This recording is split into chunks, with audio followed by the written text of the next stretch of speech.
le musulman doit se désavouer du shirk et de ses adeptes.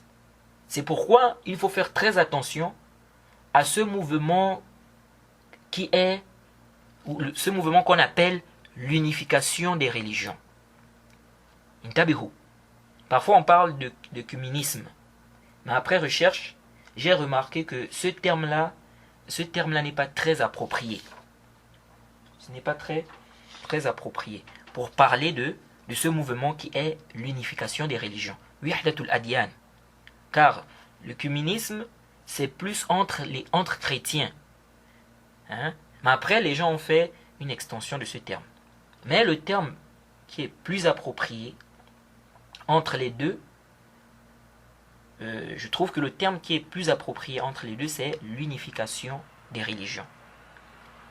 Ce mouvement qui a pour but de mélanger l'islam et les autres religions, ce mouvement-là est considéré comme de la mécréance. Ce mouvement qui a pour but de mélanger l'islam et les autres religions est de la mécréance. Ils disent que toutes ces voies, donc l'islam et les autres religions, tout ceci conduit à Allah. Et leur but, c'est qu'il n'y ait pas d'aveu et de désaveu. Leur but, c'est qu'il n'y ait pas d'aveu et de désaveu. Le cheikh ici a dit quoi? Il a dit tu dois te désavouer du shirk et de ses adeptes. Eux, non. Ceux qui prônent pour l'unification des religions, leur but c'est quoi? C'est qu'il n'y ait pas d'aveu et de désaveu. Qu'il n'y ait pas cette division qui veut qu'il y ait d'un côté les musulmans et d'un autre côté les mécréants.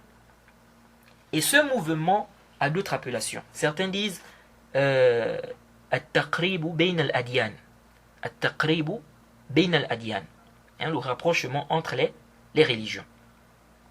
Et ce qui est triste, c'est que beaucoup de ceux qui se réclament de l'islam, beaucoup de ceux qui se réclament de l'islam rentrent dans ce mouvement. Certains sans s'en rendre compte. Tu vas même trouver des gens qui se réclament de l'islam dire qu'on peut être chrétien ou juif, il n'y a aucun problème. On adore le même créateur. On ira tous au paradis. Donc, les juifs, chrétiens, musulmans. D'autres appellent même à regrouper le Coran, la Torah et la Bible, ou l'Évangile, dans un seul livre. D'autres appellent les musulmans, les chrétiens, les juifs à prier tous ensemble. D'autres appellent à construire les églises, les synagogues et les mosquées dans un même endroit. Et celui qui veut prier à l'église, il va. Celui qui veut prier à la mosquée, il va. Celui qui veut aller à la synagogue, il va. Et je profite à rappeler, ce affaire qu'on rapporte, disant que au temps du prophète Mohammed sallallahu alayhi wa sallam, ou bien le prophète Mohammed sallallahu alayhi wa sallam avait permis à des chrétiens de prier, il leur a permis de prier dans la mosquée, ça c'est da'if, la yasih wa la yathbut. Comme l'a rappelé Al-Hafiz Ibn Rajab. Il y a un problème au niveau du isnad, ce n'est pas authentique. Et puis comment le prophète Mohammed sallallahu alayhi wa sallam va autoriser aux mécréants de faire leur kufr, leur shirk, c'est-à-dire de prier dans la mosquée. Alors, ce mouvement, donc, qui est l'unification des religions, ce mouvement-là a plusieurs buts. Ils ont plusieurs buts en fait. Parmi lesquels, faire douter les musulmans de leur religion, en propageant des ambiguïtés, afin de freiner aussi la propagation de l'islam. Et ils trompent les gens en venant avec des paroles batila, comme les êtres humains sont tous des frères. Il ne faut pas que la religion nous divise. Il ne faut pas rendre mécréants les juifs et les chrétiens.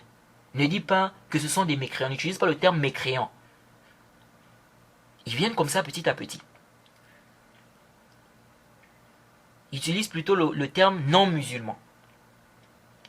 Parmi leurs buts, faire disparaître ce principe de l'aveu et le désaveu que le cheikh a mentionné ici. Intabihu. Parmi leurs buts, faire disparaître ce principe de l'aveu et le désaveu.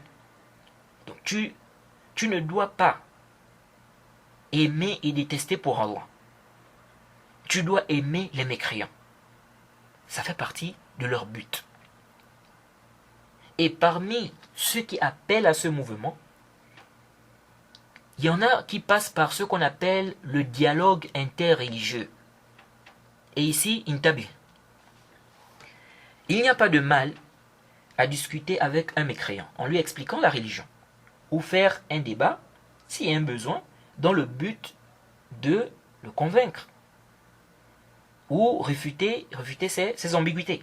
Il n'y a pas de mal à cela. Discuter avec un chrétien, un juif, ou bien expliquer la religion à un chrétien ou à un juif, il n'y a pas d'ishkal, il n'y a pas de problème dans ça. Mais de là à faire ce qu'on appelle les dialogues interreligieux, dans le but d'unifier les religions, d'appeler à la fraternité entre les religions, dans le but d'appeler à l'amour entre les personnes de religions différentes, dans le but d'appeler à délaisser l'aveu et le désaveu, il n'y a aucun doute que ceci est un égarement évident. Il n'y a aucun doute que ceci est un égarement évident. Et le musulman qui appelle à ce mouvement, Wihdatul Adyan, c'est-à-dire le musulman qui appelle à ce mouvement qui est l'unification des religions, ou ce que d'autres appellent Taqribul Adyan, le taqrib, c'est-à-dire le rapprochement des religions, il devient murtad. C'est un mécréant, il est apostasie. C'est-à-dire le musulman qui appelle à ce mouvement-là, à l'unification des religions, c'est un mécréant, il est murtad. Il sort de l'islam. C'est pourquoi le comité permanent des grands savants d'Arabie Saoudite a fait une fatwa stipulant clairement que l'appel à l'unification des religions, si ça provient d'un musulman, ceci est une apostasie. Ils ont dit, ça c'est dans la fatwa numéro 19402 de 1418, donc date égérienne. Ils ont dit ceci: أن الدعوة إلى وحدة الأديان إن صدرت من مسلم فهي تعتبر ردة صريحة عن دين الإسلام لأنها تصطدم مع أصول الاعتقاد فترضى بالكفر بالله عز وجل وتبطل صدق القرآن ونسخه لجميع ما قبله من الشرائع والأديان من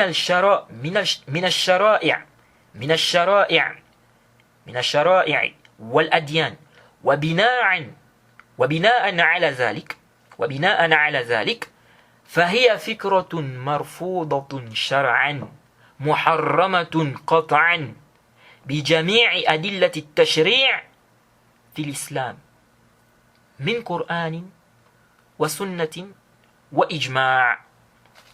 Ça c'est une fatwa qui est claire. Ils ont été clairs ici. أن الدعوة إلى وحدة الأديان إن صدرت من مسلم فهي تعتبر ردة صريحة عن دين الإسلام. لماذا؟ ليش؟ Pourquoi؟ لأنها تصطدم مع أصول الاعتقاد فترضى بالكفر بالله عز وجل وتبطل صدق القرآن ونسخه لجميع ما قبله من الشرائع والأديان وبناء على ذلك فهي فكرة مرفوضة شرعا محرمة قطعا بجميع أدلة التشريع في الإسلام من قرآن وسنة وإجماع. Le Lajnatul Da'ima a dit, certes, l'appel à l'unification des religions, s'il provient d'un musulman, ceci est considéré comme étant une apostasie claire de la religion de l'islam. Car il s'oppose, donc cet appel, il s'oppose fortement au fondement de la croyance, il agrée la mécréance et annule la véracité du Coran et son abrogation de toutes les législations et religions précédentes. C'est-à-dire, ça annule le fait que le Coran ait abrogé toutes les législations et religions précédentes. Ils disent, de ce fait, c'est une idéologie rejetée par la législation et interdite sans aucun doute par toutes les preuves législatives dans l'islam, du Coran, de la Sunna et du consensus. C'est plus que clair.